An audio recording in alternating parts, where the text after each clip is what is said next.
Perkenalkan, nama saya Natasha Timothy Ruben. Saya nomor urut 20.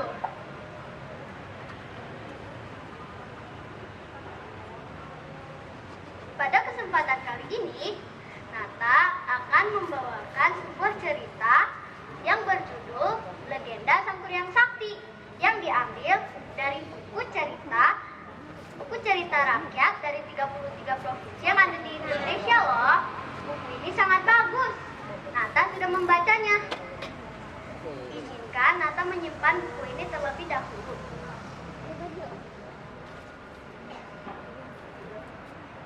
Pada zaman dahulu, hiduplah seorang gadis cantik jelita bernama Dayang Sumbi. Pada suatu hari, ketika Dayang Sumbi sedang menenun, pintalan benangnya terjatuh. Pada hari itu, Dayang Sumbi sedang merasa sedikit pusing dan tubuhnya sangat lemas. Akhirnya, ia pun berkata, "Barang siapa yang dapat mengambilkan gulungan benang, jika perempuan akan menjadikan saudara, jika lelaki akan ambil menjadi suami." Dayang Sumbi pun senang karena gulungan benangnya sudah terdapat di sebelahnya. Namun ia bingung siapa ya yang telah mengambilkannya. Tiba-tiba Tumang si anjing di sana berkata kepada Dayang Sumbi, "Itu aku, Dayang Sumbi, yang telah mengambilkan gulungan benangku." Kamu yang telah mengambilkan gulungan benangku." Ia pun teringat apa yang telah dikatakannya. Jika tidak ditepati, para dewa akan marah kepadanya. Akhirnya Dayang Sumbi pun menikah dengan Tumang. Setelah berbulan-bulan lamanya, Dayang Sumbi memiliki seorang putra yang diberi nama Sang Kuryang. Sejak masih kecil, Sang Kuryang gemar berburu bersama si Tumang.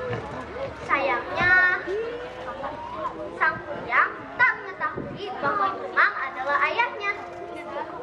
Pada suatu hari, Dayang Sumbi ingin sekali memakan hati rusa dan memintanya kepada Sang Kuryang.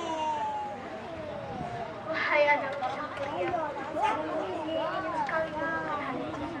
Bisakah hanya untuk ibu?"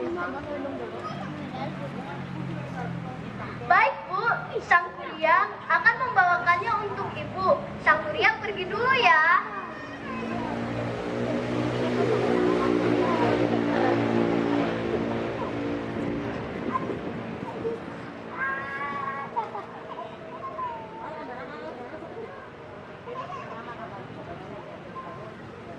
Hampir seharian berburu, Sang Kuryang tak mendapatkan hati rusa yang diinginkan oleh Dayang Sumbi. Karena kesal, akhirnya ia membunuh si Tumang dan membawakan hatinya untuk Dayang Sumbi.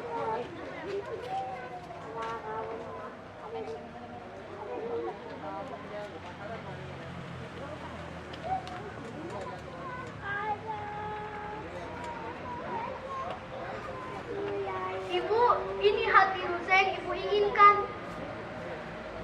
"Baiklah anakku, terima kasih. Ibu akan memasakkannya untuk kita makan bersama."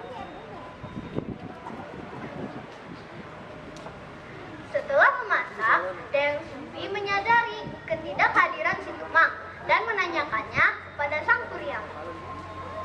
"Sang Kuryang anakku, di manakah si Tumang?" Itu Bu, hati yang kubawakan itu adalah hati si Tumang." "Apa? Dasar anak durhaka, anak tidak tahu diri."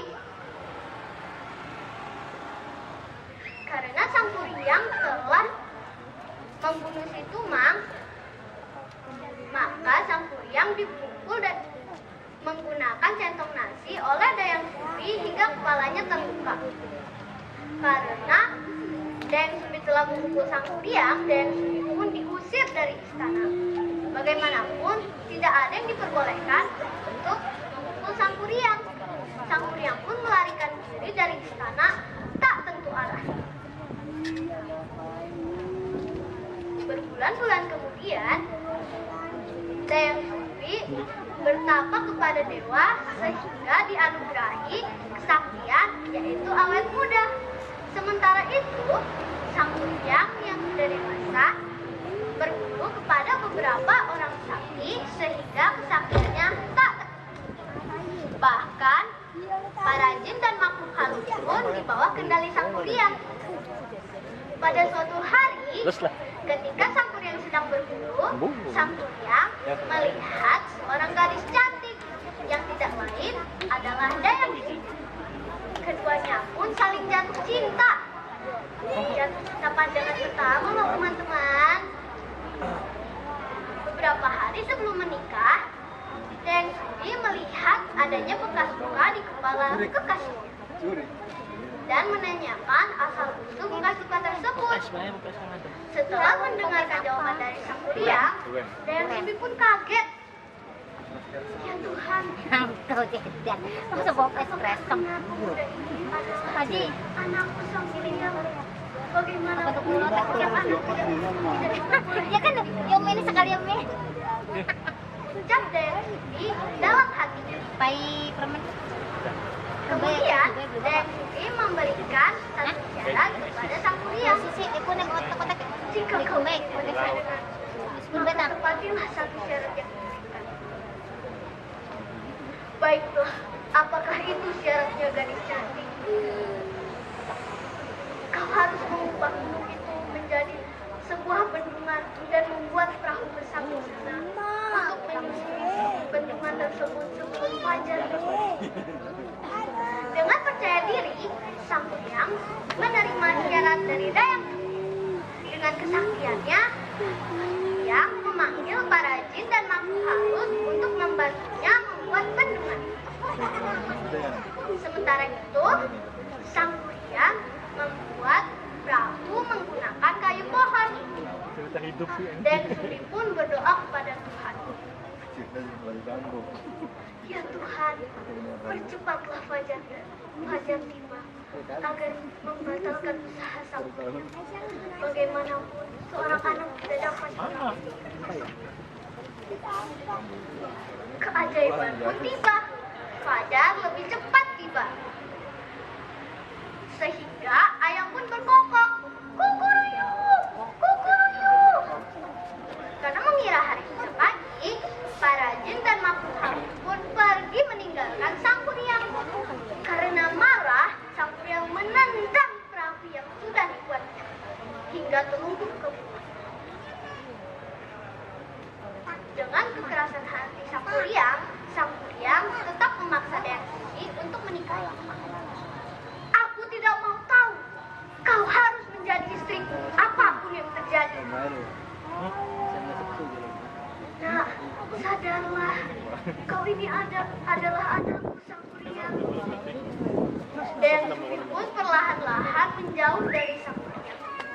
Sang kuryang pun berusaha mengejar Dayang Sumbi. Tiba-tiba, plat, terjadi ledakan yang sangat dahsyat yang menyebabkan tubuh Dayang Sumbi lenyap tak tersisa. Konon, Nyi Dayang Sumbi diselamatkan oleh para dewa.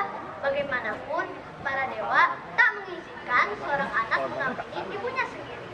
Konon, Nyi Dayang Sumbi diangkat menjadi Ratu Laut Selatan yang dinamakan oleh masyarakat Nyi Roro Kidul.